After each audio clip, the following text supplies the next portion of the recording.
Sometimes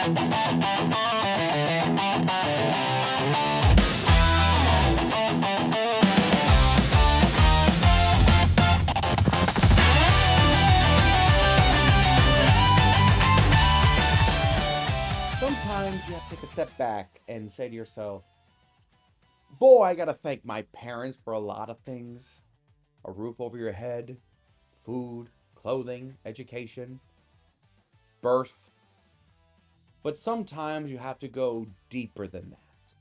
And you gotta thank them for, thank goodness we live here and not there. I grew up with military. So every few years, we moved. And I was a late bloomer to football. And I lived in Miami for a few years.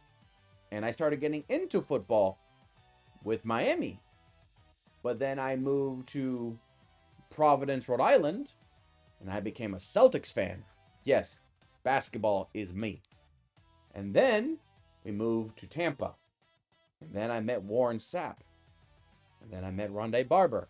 And then I met Tony Dungy at a sports authority of all places. I got autographs from them. And then I became a Bucks fan. And now I'm a pewter and red Bucks fan, thanks to, Stuff Man over there. I'm a Bucks fan. And I've been happy to be alive to watch my team win 2 Super Bowls. And still be somewhat considered good on some seasons here and there. And be somewhat competitive and enjoyable to watch. And still be proud to be a Buccaneer. That can probably explain my fixation with pirate stories, though. I think that explains a lot. But also, I'm a Pisces. So, yeah. Long story short is, good thing I'm a Buccaneer fan because, boy, being a Dolphins fan right now feels it hurts.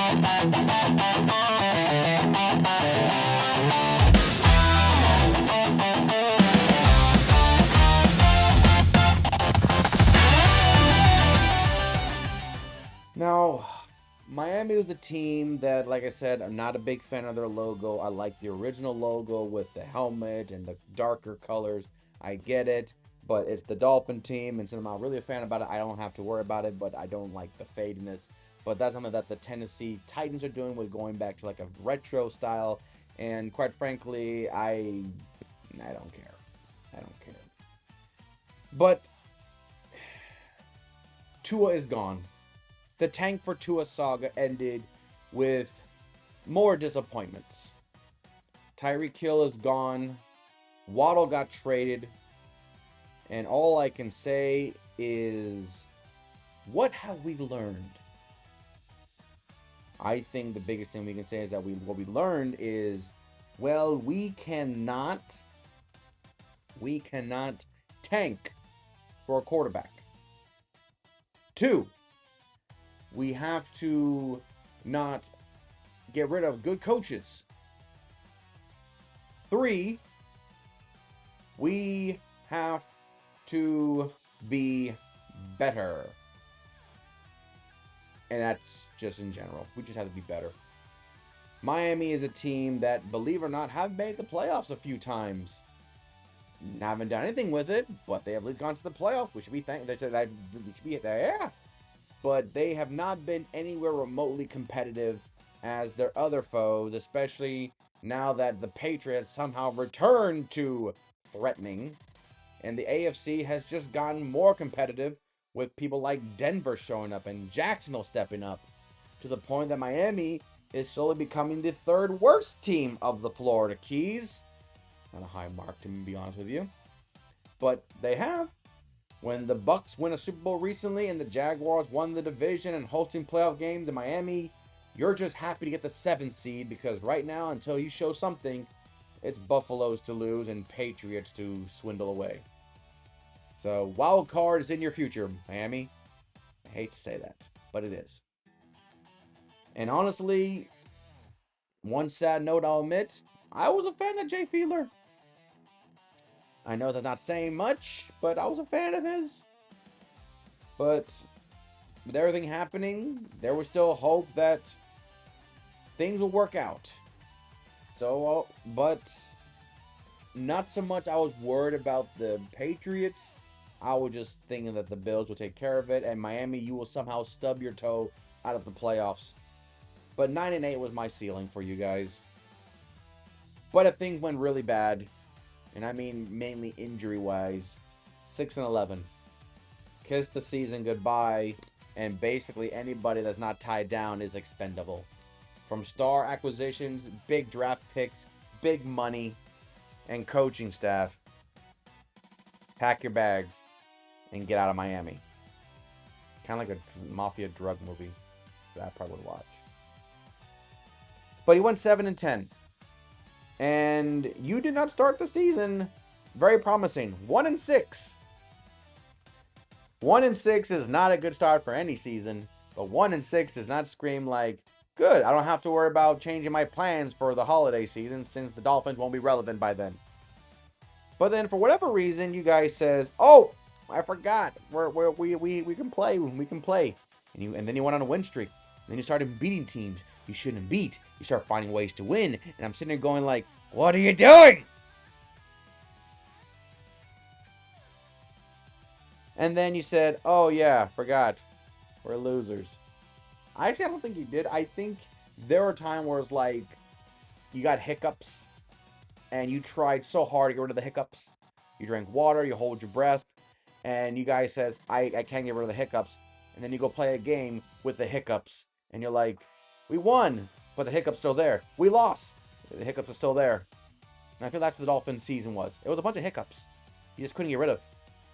Whether they're in here, or in here, or in here, whatever. You just got a bunch of hiccups the whole season. And one of your games that you won that was like, so you can beat good teams, was Week 10 versus Buffalo. You shellacked the Bills. You put a 30 burger and a 30-13 beatdown. Now, was this going to change the tide? I think some Dolphin fans are like, no, we have beaten, the Patriots and the Bills before when they had much superior seasons. Not a big thing. It's happened before. It'll probably happen again. It's called division foe matchups. It happens. But this Buffalo team, like I said, they lost to Atlanta. They lost to Miami. They got scared to death by Tampa. This Bills team was still a playoff contention, but didn't have that aura around them of like playoff Bills. It was like, Bills are still good. I don't know why they lost to Miami though. Bills are good. I have no idea what happened in Atlanta. I have no idea what happened. So, you guys had wins. I mean, I not to give too much, but I thought your other great win was at Atlanta. Atlanta was trying to get their groove back, and then Tua comes in with like a bad eye and whatever, and they just torched that Falcon team to the point where even I was like, all right, Miami, good for you, because Tyreek's gone. So, what is this team I'm seeing here? Like, what is this team I see playing right now? Like I said, they're a team full of hiccups. But a big win against division foe. And looking at the stat line, I mean, you guys were very well balanced. You had 197 yards rushing, 173 yards passing, 370. You won the turnover battle. No sacks given. Time possession 28-37. You guys were clearly balanced. And I feel like that was the biggest key for Miami. Even though when the time you had Tyreek Hill and Waddle, I still feel like the greatest success for Miami was a balanced attack with a rushing attack in it. Plus, there's always that feeling of like, please protect Tua from what? Himself.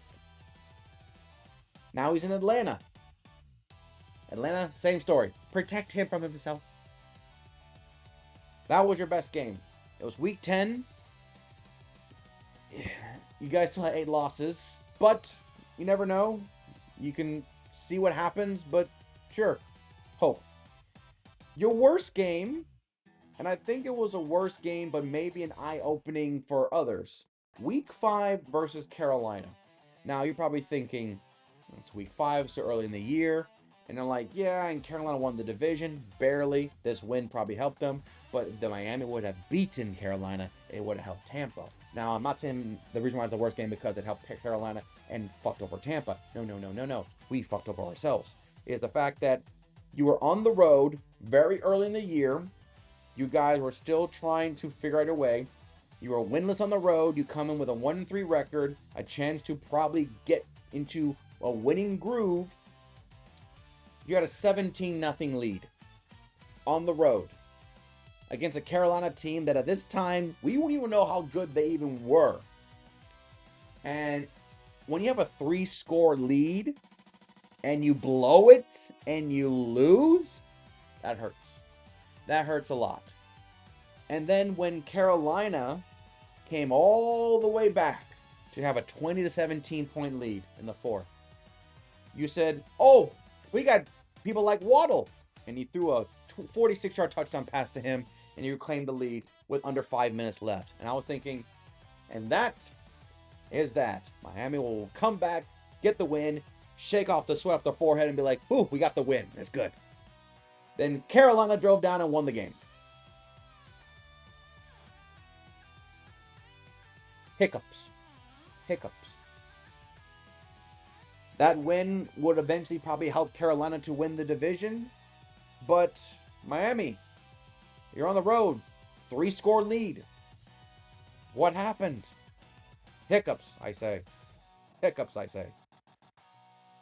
Yeah, looking at the stat line, I mean, Carolina had 418 yards of offense to Miami's 240. And this is a thing that I was really surprised. 19 yards rushing. Carolina had 239 yards rushing. Carolina's rushing attack nearly surpasses the entire Miami Dolphins offensive production.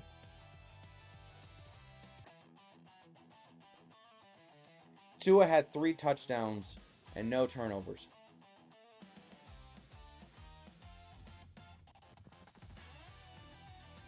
How much better can that be? And you guys still lost. MVP for Miami. Devon Achane, the running back. He was, I mean, the general manager has openly said that he is not on anyone's trade table. So don't even bother calling. Don't even bother asking. He is not available to trade. And quite frankly, that's good. Because Miami needs to keep all they can. But then again, Waddle just get traded to Denver.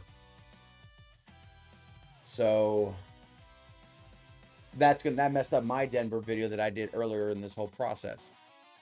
So yeah. So looking at Miami in that regard, it makes me feel like, okay, so they're making bold moves, but I feel like they're making bold moves by also leaving gaping holes. And before we get to the draft, their grade for Miami, I'm giving them a C, mainly for consistency was needed. This was a team that had multiple wins slip away from them, and it just felt like consistency was the problem. They couldn't hold leads. They couldn't dominate week in and week out. There were a game that they won, that they struggled. There were a game that they won, they lost, and they were playing great. It just felt like, where's the consistency? Where's the identity of Miami? It's not there.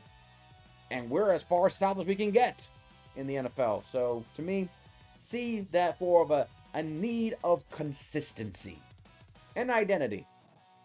Now, when it comes to the draft, they have 2 first rounds, number 11 and number 30. And I feel like they need to address what they have lost and to rebuild what they need. So I say they need to go corner and they need to go receiver. Chubb is gone and Phillip is gone. Chop Robinson is there. They could go pass rusher. At 30, though, is kind of high. I will not be surprised if Miami try to use that first round pick at number 30 and maybe trying a way to move up within the team. Maybe trade out of it. But if they don't, I say wide receiver and defensive back is probably my 2 key points for Miami. So at number 11, it's going to be one of the remaining wide receivers. So for me, I put Makai Lemon, wide receiver USC. That's if, Tate doesn't get picked up by Cleveland and the Saints take Tate at number 8, 7, the same good. No, there. But whatever receivers are left, even Tyson, Miami would get a wide receiver because they lost Hill and Waddle. They're both gone, so they need a wide receiver. If they go DB, Delaney, DB from LSU, maybe McCoy at there. Now, when it comes to 30th, now going back to number 11, I'm not saying they will do this, but there's a part of me thinking that if somehow the 3 top receivers are all gone before 11th, because if that happens, then I'm going to say they're going to get the next best available receiving threat. Kenyon Sadiq, tight end Oregon. He's too valuable. If he's there, nothing makes a quarterback like Malik Willis feel happier than a brand new tight end. And I just can't, like I said, he's a thick receiver. And I feel like if I said, if the top 3 receivers are gone at number 11, because Baltimore and Tampa are probably going to take him if he's still there. Get the next available thing. You already got a running back solidified. But if you want to go DB, go Delaney, LSU. Now at number 30 for Miami, it's going to come down to what's available. So I would probably say for the Dolphins at number 30, if they address a corner like Delaney at number 11, then they'll get a receiver at 30. Or now if it's the other way around, they get a wide receiver, then they'll probably address the defensive back at number 30. The player I would consider for Miami as a DB, there's also part of me thinking maybe they'll get a pass rusher to go with Chop Robinson if he's there, like a Zion Young from Mizzou. But that will be my pick on that one. If whatever they address first, they will address the position next afterwards. But I do believe at number 11, it'll be a wide receiver for them. But Sadiq, if he's available, no one else, all the receivers are gone. Just say. Anyway. And that is the Miami Dolphins. Enough talk about them. Now let's talk about a team that has been good for most of the time. Just makes you wonder, where's the limit of your patience? And that will be the Buffalo Bills. So we will conclude the AFC East by talking about the Bills of Buffalo. And hopefully Bills Mafia does not come after me because I don't have a lot of tables left not to break. So until next time, I'm Cortez, and I'm a critic. Thank you so very much for watching.